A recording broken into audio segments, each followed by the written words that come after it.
giống như miền phẩm muối miền phẩm bơ phô mà lại miền phẩm bơ phô nhưng mà cái đọc phô mê vừa thà phải là ba cô đập bơ phô ba này miền mình nuông cả là khi ông cho mò thưa nó cứ năm một quan phẩm buôn rồi ba ở đây mà quan phẩm buôn rồi cao bốn đâu mà quan buôn rồi cao bốn là bài hay phải buôn chân buôn hay là chặt đam chạy đây chạy chân bài pi hay là bà một qua chạy đây nắng và tam crom nắng bà bùa được nông năm quan buôn là bài pi ông xong cắt và sa ông mình tay chắc đăng tháp tây đây là chỉ có đọt ông được không có không to và can cà và say có can cà và say phao trên đích tầm mà này ta đây là chia chuyên không có thông co đây không có ai chia chuyên nó cứ làm bên per loi 50per loi 50 hectare per loi 50 rồi còn những đăng đây nó phải cho pi từ lúc giam bấy từ toa này xài môi à hay bởi giấy tam nó pol để thơ với nhá cho phá mà nhỉ đẹp đóng lắm nó cô chọn cái nó đóng to còn phân này chứ là phân tay dương thượng đó tắc vào to và chân vật trẻ tha lực nông đây trên 500 hectare đấy per hectare đấy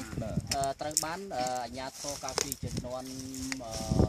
sa thì đã rót nắng cô đã ao phun luôn bớt được nông khung hoặc phun kho môi đó tập môi phun ấy môi mà là cái bay ra bên lại rau bên tiết ông cái chắp ở bay chay đây trong sang một cái bay chay năm là đều năm là bay chay trong tam kiến năm 80 tăng bị 8 ปีmà chưa có căn say phao tư sai là phốt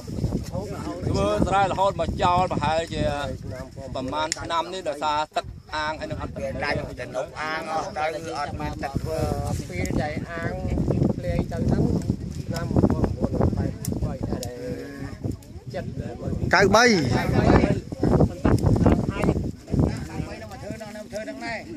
ហ្នឹងយើងអស់អត់មានលទ្ធភាពដែលយើងមកពីបរទឹកអាង